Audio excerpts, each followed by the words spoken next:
tudo bem com vocês? Vamos embora lá, vamos discutir a história aqui direitinho. Muito bem, já viu o texto motivador? Volto a ressaltar que o problema não é que é um tema sobre racismo, mas essas duas perguntas é que precisam ser respondidas. O que mudou de fato no que tange ao racismo na sociedade brasileira e ao reconhecimento do papel do negro na nossa etnia e cultura. É muito importante porque se você pensar naquela linha triangular que eu explico lá no discursivo nota máxima, então eu tenho um posicionamento e já tenho dois eixos para falar, né? O que mudou no que tange ao racismo e o que mudou ao reconhecimento do papel do negro. Então isso facilita muito, porque numa redação de 30 linhas, que é a média que nós temos numa prova do Senado Federal, por exemplo, e mesmo que seja Sebrasp, FCC, IADES ou FGV, esta é em média, isto é em média o que a gente escreve, 30 linhas, você tem ali a introdução, se posicionando sobre esses dois eixos, né? Tem um parágrafo falando de um eixo, outro parágrafo falando de outro eixo, e uma conclusão propositiva, muito no modelo que é aplicado no Enem. Se for o Sebrasp, eu já disse, muda muito, porque aí vai depender dos tópicos. Eu não estou, por enquanto, trazendo simulado Senado em termos de tópico, porque eu entendo que essa prova do Senado vai ser uma prova nivelada por cima e a prova com tópico nivela o tema por baixo, a menos que seja uma prova para consultor, aí é outra história. Mas, em média, a prova com tópico ela já te traz praticamente tudo que você já te direciona no tema. E aqui não, aqui você tem que refletir. Beleza, vou começar uma coisa aqui. Consideramos este tema, assim como outros que serão comentados, um tema espelho. Como assim, Dino? Diabo de tema espelho é esse? Tu tá ficando doido? Não. Por que eu chamo o tema espelho?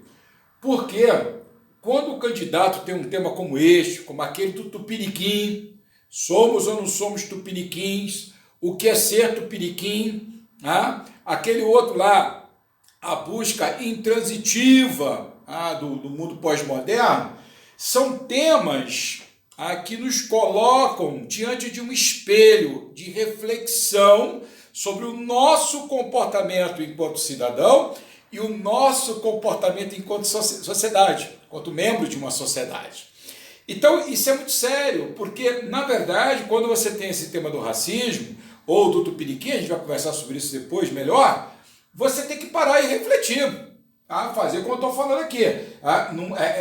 O que ocorre? Porque coloca o candidato, obrigatoriamente, num processo de reflexão sobre as atitudes e costumes da sociedade e dele mesmo.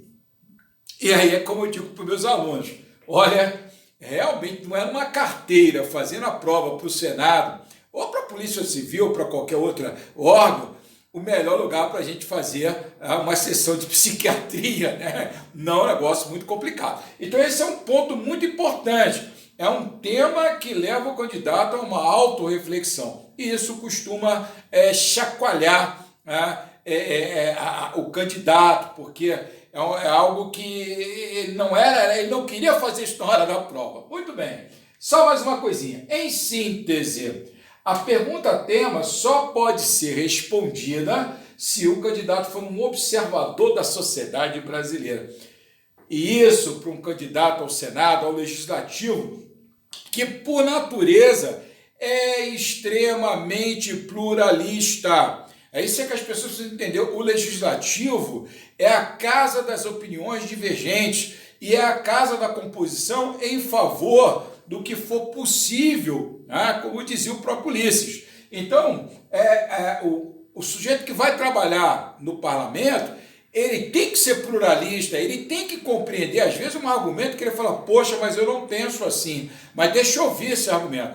Tem uma passagem muito interessante lá no meu livro, chamado Discursos Parlamentares e Estratégias para Concurso, em que eu me refiro ao Mário Covas, exatamente quando ele fala que o que o credenciava para falar, para defender a sua opinião, é saber que existiam outras opiniões contrárias a dele, mas igualmente, digamos assim, respeitáveis ou dignas de respeito. Então isso é muito importante para o parlamento. Por isso que muitas vezes a banca, ela faz um tema que você fala, puxa, Você vem aqui depois de tanto esforço para discutir tupiniquim, para discutir racismo, para perguntar o que mudou? Ô, senhor examinador, o senhor não tem nada para fazer, não? Pois é, mas é aí que você seleciona.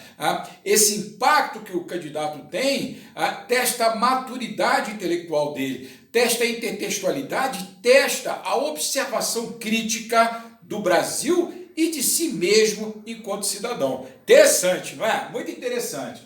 Muito bem, já eu volto com mais alguma coisa aqui. Isso vai ser um pouquinho esticado, vão ser vários episódios. Eu sou o professor Dino, mestre em Linguística pela Universidade de Brasília, ex-professor assistente da Universidade de Brasília, consultor legislativo aposentado. Visite a nossa página. Se você está assistindo esse vídeo no YouTube, coloca o like lá e se inscreve no canal. Eu vou gostar muito disso, né? É um prazer compartilhar conhecimento com vocês. E volto já. Grande abraço.